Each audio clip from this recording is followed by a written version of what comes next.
नन्हे कृष्ण और समय का रहस्यमय द्वार। वृंदावन में एक दिन नन्हे कृष्ण अपनी गायों के साथ खेल रहे थे। मौसम बहुत सुहावना था, पक्षी मधुर गीत गा रहे थे और यमुना का जल चमक रहा था।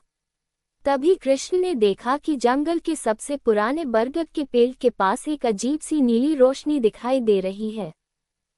कृष्ण उत्सुक होकर वहां पहुंचे। जैसे ही वे पास गए, जमीन धीरे धीरे हिलने लगी। अचानक एक बड़ा गोल द्वार प्रकट हुआ। उस द्वार पर चमकते अक्षरों में लिखा था, समय का द्वार। कृष्ण ने ऐसा द्वार पहले कभी नहीं देखा था। तभी द्वार के अंदर से एक बूढ़े ऋषि प्रकट हुए। उनकी लंबी सफेद दाढ़ी थी और हाथ में एक चमकता हुआ दंड था। ऋषि बोले, कृष्ण, हमारे लोक पर एक बड़ा संकट आने वाला है। समय की जादुई घड़ी चोरी हो गई है। यदि वह घड़ी वापस नहीं मिली तो समय रुक जाएगा। कृष्ण ने पूछा, समय रुक जाएगा तो क्या होगा? ऋषि बोले, फूल नहीं खिलेंगे, नदियां नहीं बहेंगी, पक्षी नहीं उड़ेंगे और संसार की सारी गतिविधियां रुक जाएंगी। कृष्ण तुरंत सहायता के लिए तैयार हो गए। ऋषि ने उन्हें समय के द्वार के अंदर ले गए। द्वार के पार एक अद्भुत दुनिया थी। वहां आसमान में तैरते द्वीप थे, चमकती नदियां थीं और हवा में उड़ती सुनहरी घड़ियां दिखाई दे रही थीं।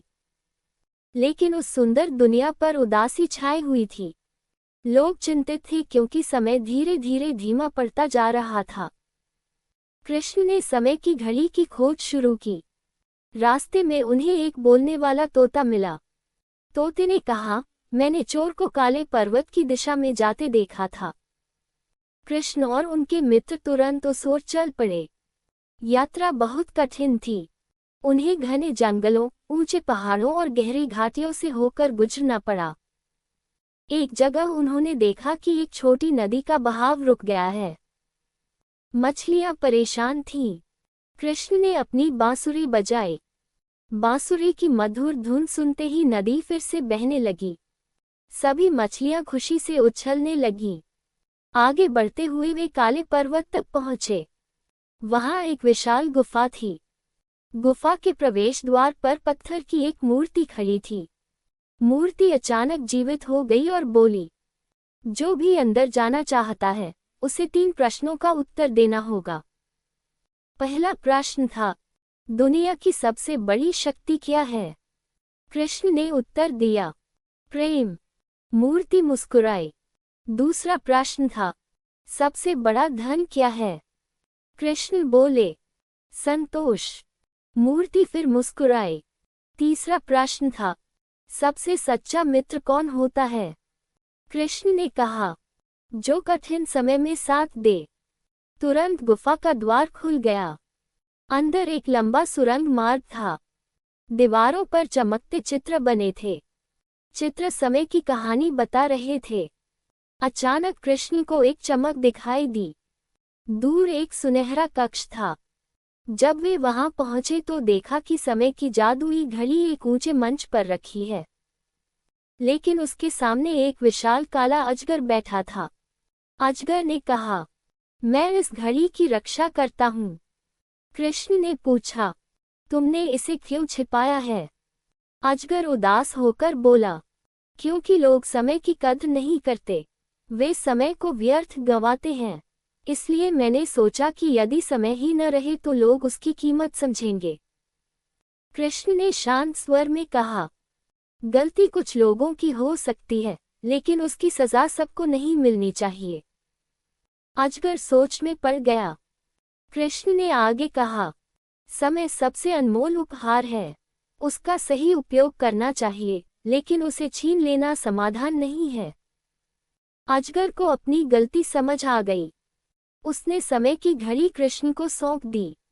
जैसे ही कृष्ण ने घड़ी को हाथ में लिया, वह तेज रोशनी से चमक उठी।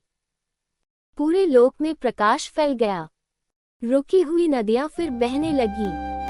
फूल खिल उठे, पक्षी उड़ने लगे, लोग खुशी से झूम उठे। ऋषि बहुत प्रसन्न हुए। उन्होंने कहा, कृष्ण, तुमने केवल समय को नहीं बचाया, बल्कि सबको उसकी कीमत भी समझाई है। कृष्ण मुस्कुराए। फिर वे समय की घड़ी को उसके स्थान पर रखकर वृंदावन लौट आए। उस दिन के बाद लोगों ने समय का सम्मान करना सीखा और समय का रहस्यमयी द्वार फिर कभी नहीं खुला। सीख, समय सबसे अनमोल धन है। जो उसका सम्मान करता है वह जीवन में आगे बढ़ता है। नन्हे कृष्ण और समय का रहस्यमयी द्वार अंतिम भाग।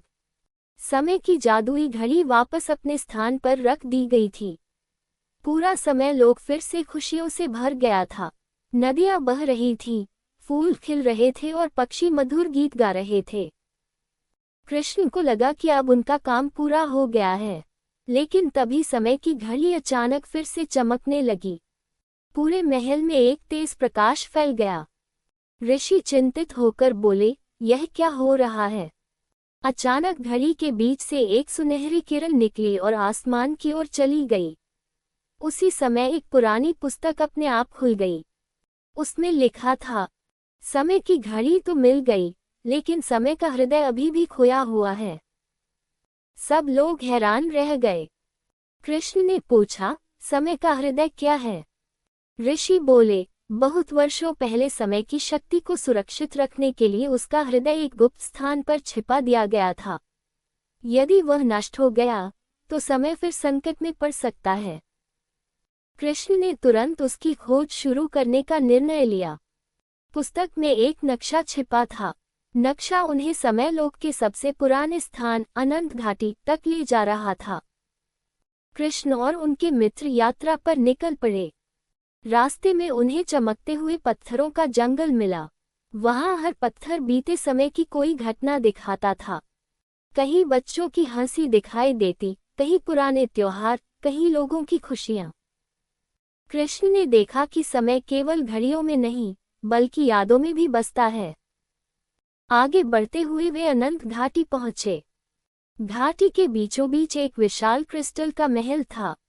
महल के द्वार पर लिखा था, जो अपने मन को जीत ले वही समय के हृदय तक पहुंच सकता है। जैसे ही कृष्ण अंदर गए, उन्हें अपने ही कई रूप दिखाई देने लगे। एक रूप खेल रहा था, एक रूप बांसुरी बजा रहा था, एक रूप मक्खन खा रहा था। मित्र घबरा गए, लेकिन कृष्ण मुस्कुराए। उन्होंने समझ लिया कि यह एक परीक्षा है। तभी एक आवाज आई, सबसे बड़ी शक्ति क्या है? कृष्ण बोले, प्रेम। आवाज फिर आई, सबसे बड़ी जीत क्या है? कृष्ण ने उत्तर दिया, अपने अहंकार पर विजय। तुरंत पूरा महल प्रकाश से भर गया। महल के बीच में एक सुनहरा कमल प्रकट हुआ। कमल के अंदर एक चमकता हुआ रत्न था। यही समय का हृदय था। लेकिन जैसे ही कृष्ण ने उसे उठाया, एक काला साया प्रकट हुआ। वह बोला, मैं समय का भय हूँ। लोग भविष्य की चिंता और अतीत के पछतावे में जीते हैं। मेरी वजह से वे वर्तमान की खुशी भूल जाते हैं। कृष्ण ने शांत होकर अपनी बांसुरी बजानी शुरू की। बांसुरी की मधुर धुन सुनकर लोगों की खुशियों, प्रेम और आशा की रोशनी चारों ओर फैल गई। काला साया धीरे धीरे छोटा होने लगा। आखिरकार वह पूरी तरह गायब हो गया। कृष्ण ने समय का हृदय समय की घड़ी में स्थापित कर दिया। उसी क्षण पूरा समय लोक पहले से भी अधिक उज्ज्वल हो गया।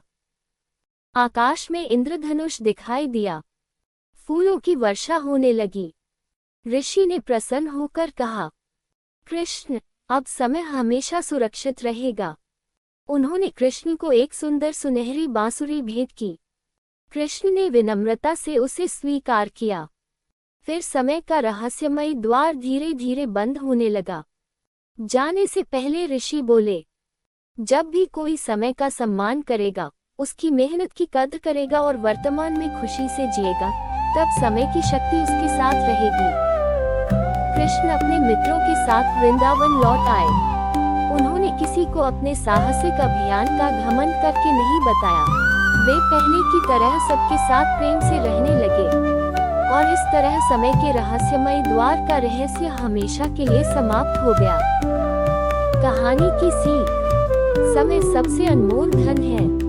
अतीत से सीखो, भविष्य की तैयारी करो, लेकिन वर्तमान में जीना मत भूलो। प्रेम, दया और विनम्रता हर कठिनाई को जीत सकते हैं। समाप्त।